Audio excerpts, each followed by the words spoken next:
विदेश सचिव है उनकी ओर से भी जानकारी दी गई थी कि प्रधानमंत्री मोदी पुतिन से बात करेंगे। उससे पहले उन्होंने हाई लेवल मीटिंग बुलाई थी जिसमें रक्षा मंत्री से लेकर एनएसए, विदेश मंत्री, सभी बड़े अधिकारी उसमें शामिल थे। और अब पुतिन से बात की है प्रधानमंत्री मोदी ने। तो प्रधानमंत्री मोदी ने पुतिन से बात की है। अब क्या डिटेल्स हैं, अब किस तर्ज पर यह बात की गई है, वो बहुत ही महत्वपूर्ण हो जाता है। और वैसे जो वहां के राजदूत हैं उनकी ओर से मदद की गुहार लगाई गई थी कि प्रधानमंत्री मोदी एक ग्लोबल प्लेयर हैं, ग्लोबल लीडर हैं और वो ही कन्विंस कर सकते हैं पुतिन से, क्योंकि भारत और रूस के बीच दोस्ताना संबंध है, बहुत ही अच्छे संबंध हैं और ऐसे में प्रधानमंत्री मोदी ही उनसे बात कर सकते हैं और युद्ध को टालने की कोशिश कर सकते हैं। तो जिस तरह के हालात अब बने हुए हैं, यूक्रेन की ओर से भी ये मदद की अपील जो कि प्रधानमंत्री मोदी से की गई थी, लेकिन अब प्रधानमंत्री मोदी ने क्या बात की है पुतिन से वो बहुत ही महत्वपूर्ण हो जाता है।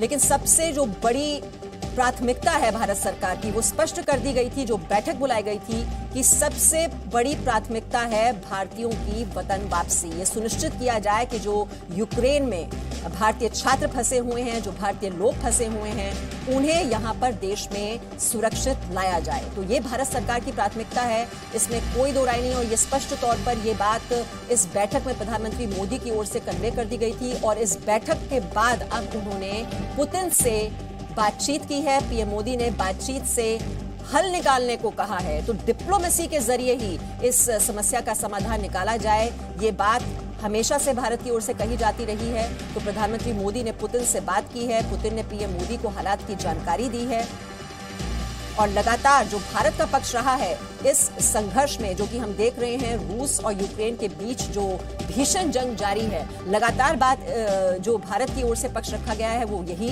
कि डिप्लोमेसी के जरिए ये मामले का हल निकाला जाए और जो सैन्य टकराव दोनों देशों के बीच देखा जा रहा है उस स्थिति को रोका जाए, क्योंकि जो सैन्य टकराव है, युद्ध आगे आगे बढ़ता है तो इससे पूरी दुनिया को नुकसान होगा। तो प्रधानमंत्री मोदी ने पुतिन से बात की है, उन्होंने हालात की जानकारी दी है। हालांकि इस हमले के बाद पहली बार पुतिन सामने आए तो उन्होंने कहा कि उनके पास और कोई विकल्प नहीं था, युद्ध ही एकमात्र विकल्प था। तो पहले वहां के 2 अलगाववादी क्षेत्रों को अलग देश के रूप में मान्यता दी और सुबह ही ऐलान कर दिया मिलिट्री ऑपरेशन का पुतिन ने।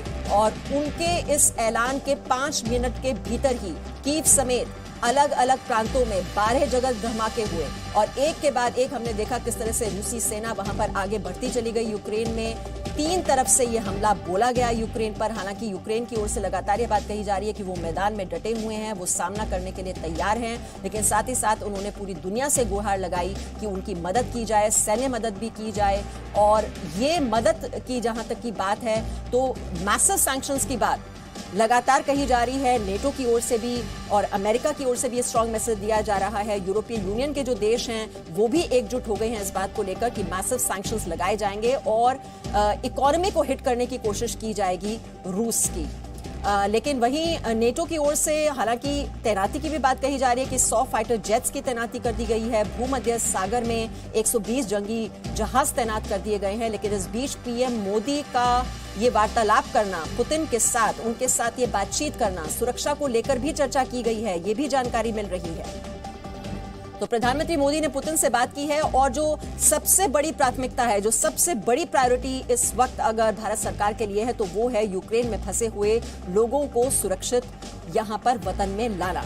20,000 लगभग लोग बताए जाते हैं जिनमें भारतीय छात्रों की संख्या बहुत ज्यादा है जो कि यूक्रेन में हैं। और जो विदेश सचिव हैं उनकी ओर से भी ये जानकारी दी गई कि कुल मिलाकर 20,000 लोगों की ये जानकारी जुटाई गई जो कि लिस्ट में हैं वहां पर, और 4,000 लोग हाल फिलहाल में यूक्रेन से इधर भारत लौट चुके हैं।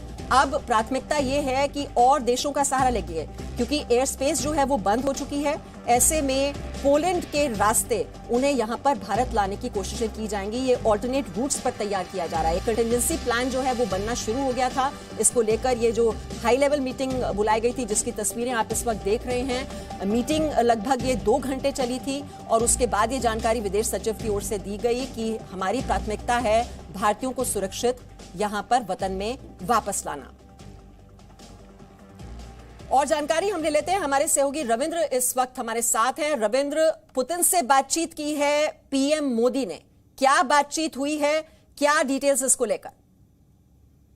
बिल्कुल मीमांसा साहब, पहले कैबिनेट कमेटी और सिक्योरिटी की बैठक चली, लगभग 2.25 घंटे तक बैठक चली और उसमें खास बात है कि उसमें जो सीसीएस के मेंबर नहीं है, चाहे वो हरदीप सिंह पुरी हो पेट्रोलियम मंत्री या फिर पीयूष गोयल जो कॉमर्स मिनिस्टर है, इन दोनों को स्पेशली तौर पर उसमें बुलाया गया था। बाकी अन्य अधिकारी भी कंसर्न जो अधिकारी थे उस बैठक में थे। उसके बाद प्रधानमंत्री ने राष्ट्रपति पुतिन से बातचीत की और उसमें साफ तौर पर कहा कि डिप्लोमेटिक तरीके से इस समस्या का कहीं ना कहीं हल होना चाहिए, युद्ध कोई समस्या का समाधान नहीं है। एक और खास बात है, जो हजारों की संख्या में भारतीय जो यूक्रेन में फंसे हुए इस युद्ध के कारण से, उनको निकालने के लिए हर संभव सहायता पुतिन से प्रधानमंत्री नरेंद्र मोदी ने भी एक तरह से अपील की। उनको सेफ्टी तरीके से कैसे निकाला जाए, इस पर आपकी सरकार क्या हेल्प कर सकती है, उसका भी उन्होंने अपील की है। और पुतिन ने कहा है कि इसको कंसर्न जो अथॉरिटी है उनके रशिया के, वो आपके डिप्लोमेट से संपर्क करेंगे और हमारी पूरी कोशिश होगी कि भारतीयों को वहां से सुरक्षित बाहर निकालने में रशिया मदद करे। तो इसके अलावा प्रधानमंत्री ने यह भी कहा है कि डिप्लोमेटिक तरीके से ही इस समस्या का समाधान होना चाहिए और युद्ध, चाहे जो भी आक्रमण हो रहा है, इसको तुरंत रोक देना चाहिए।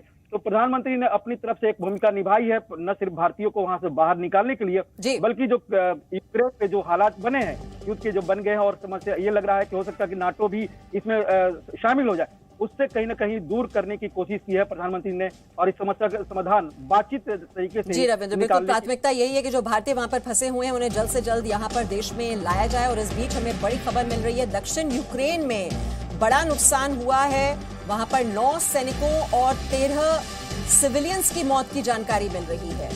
तो दक्षिण यूक्रेन में 13 नागरिकों की मौत और 9 सैनिकों के भी मारे जाने की जानकारी मिल रही है। ये दक्षिण यूक्रेन के बारे में हम आपको जानकारी दे रहे हैं, जहां पर 13 सिविलियंस और 9 सैनिक मारे गए हैं। तो बड़ा नुकसान ये दक्षिण यूक्रेन में। तो हम देखते हैं अलग अलग हिस्सों में किस तरह से रूसी जो सेना है वो आगे बढ़ती जा रही है, और ये नुकसान और हमले की जो जानकारी है ये अब अलग अलग इलाकों से आनी शुरू हो चुकी है। तो इसी अहम खबर के साथ यहां पर रुक रहे हैं एक छोटे से ब्रेक के लिए, जल्द लौटें।